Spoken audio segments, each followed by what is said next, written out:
investors. Happy New Year and nice to see you after a long time.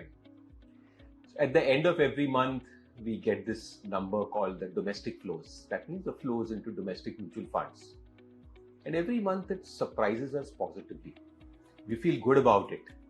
And it kind of shocks us that how much money or how much domestic investors are investing in the market. But somewhere in between also the thought goes that what will happen when these flows stop? In fact, at some stage, if the domestic investors decide to sell, then what? So that really draws up some questions about the market. So this month, I'm really going to have a look at that a little more closely. The question is that how much longer are these flows going to continue?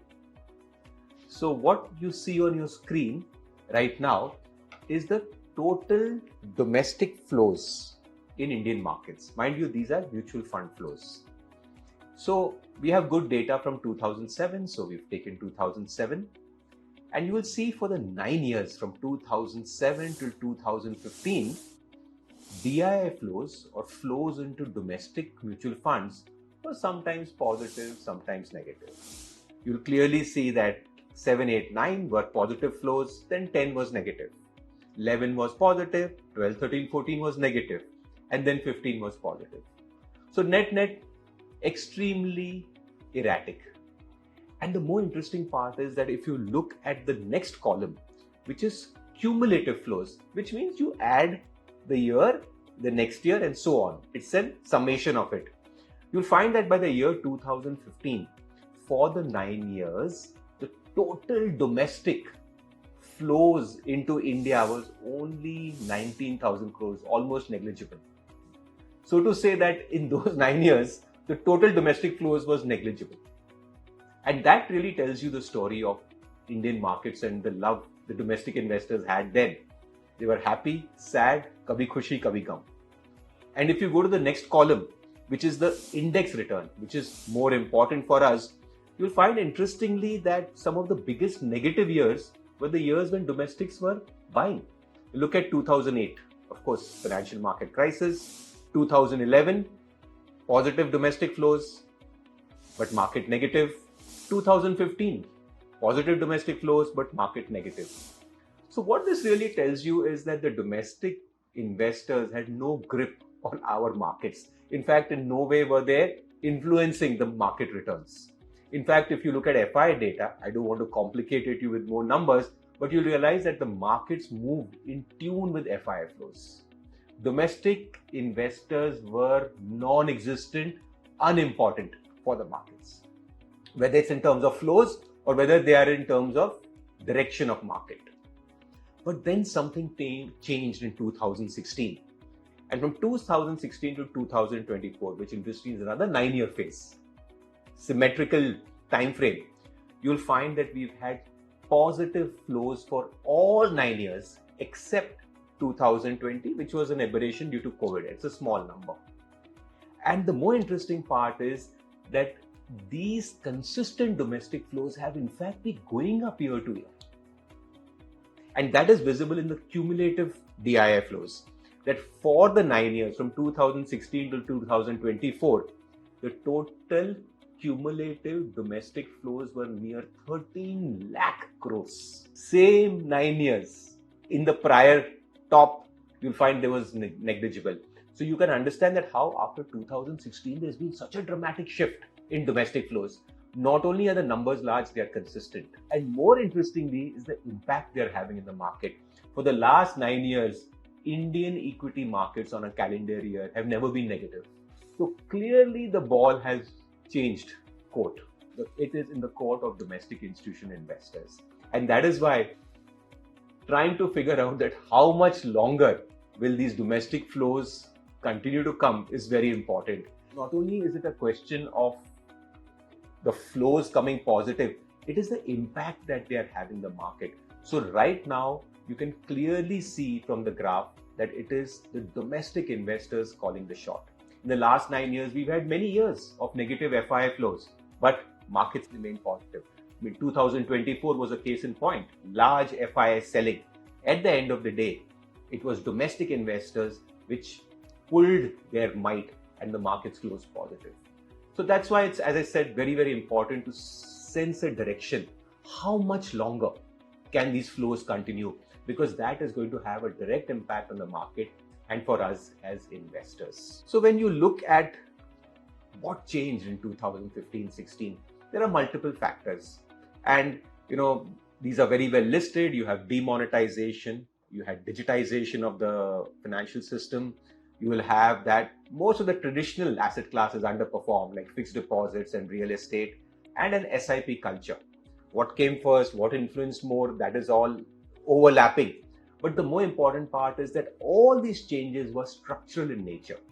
Why structural changes are important is because they are long lasting.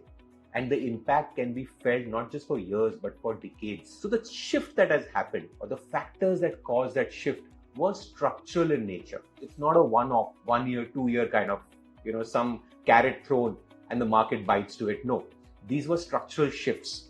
And this actually is what we think the cause was.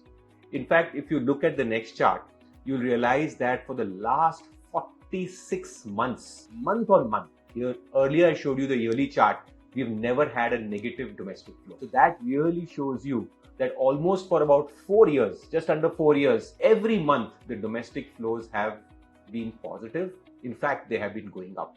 That gives you a sense of what is really happening and what is the impact it's happening on the market.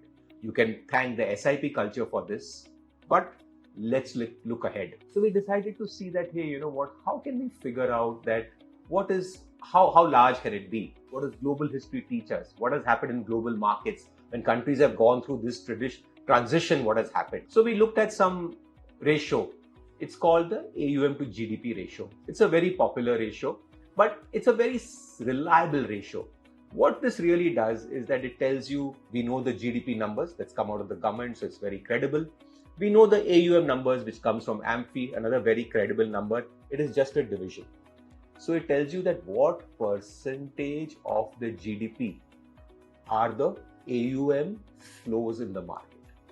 So it tells you what is the size of the cake, which is GDP, and what is the size of the slice, which is the investment by DIIs or mutual funds in Indian equity markets. So what will happen is that as a country progresses, the size of the cake will get bigger, and as the equity culture or the investment culture or the mutual fund culture increases, the slice of the cake will get bigger. So what we are here to is actually look at that. Very simplistic ratio, globally very accepted, and you can have a look at it. The next chart is the most important one of this presentation. What this tells you is that globally, what is the AUM to GDP ratios? So you'll see on your extreme left in blue, the US is at 123%.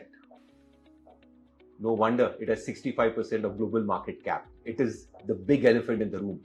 But you'll also see economies like Sweden, Canada, a good 90% of the AUM to GDP ratios. Going ahead, Brazil, another BRICS country, emerging market, 79%. And interestingly, the global average for AUM to GDP ratio is 65%. So this gives you the kind of sense that globally where things stand. Countries like Germany, UK, Japan, all in their 50s and 60s. And interestingly, if you believe in or you've been studying the whole India story, India as a country in terms of GDP size is transitioning into that club. You're hearing all these Amritkal targets of 30 trillion, etc. So as a country that transitions, we are more likely to replicate what has happened in these places. The interesting part is that today, the AUM to GDP ratio of India is only 17%, 17, versus a global average of 65.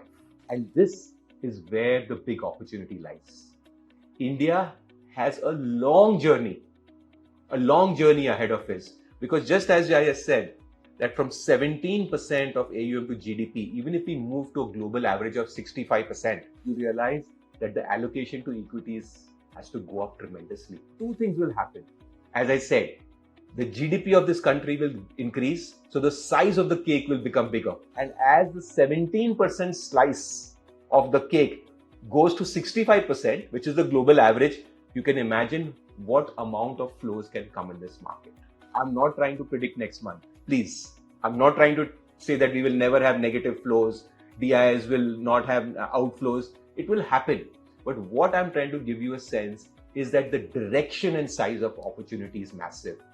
And as I had shown you in the earlier slides, that when domestic flows come, you tend to have much more secular markets. India has been a hostage of FII flows for so many years. We have finally come out of it.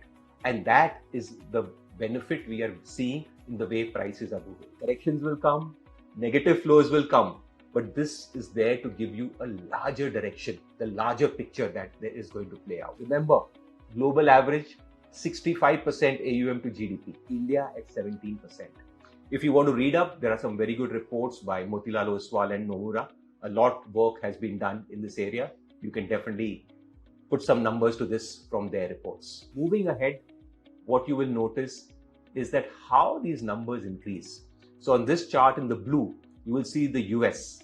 In 2000, so this is for 23 years, it was 70% AUM to GDP and it has grown to 123. So in the last 23 years, the US has grown at 75%, from 70 to 123. Germany, another country which I think is very important, I think the leader in Europe, and a country that we are going to eclipse or would have eclipsed already in terms of size of GDP, moved from 37% to 61%. So you can see how countries which grow economically, also you'll find the allocation to equity increases, or the allocation to mutual fund increases. And third at the bottom, you will find in the orange line India. In 2000, our AUM to GDP was 4.5% and now we've reached 17. So we have grown at 277%. So we are in very interesting times. These are new realities, but we need to get used to it. So the question comes up every time, oh, what will happen when domestic starts selling? But there may be temporary blips, but the story and opportunity is bigger. The opportunity is obviously for the asset management industry, which I'm a part of, but more importantly is the impact it's going to have on the markets and investing as a whole. This is another reason for me to keep the faith in India in this period of Amrit Kaal. Thank you.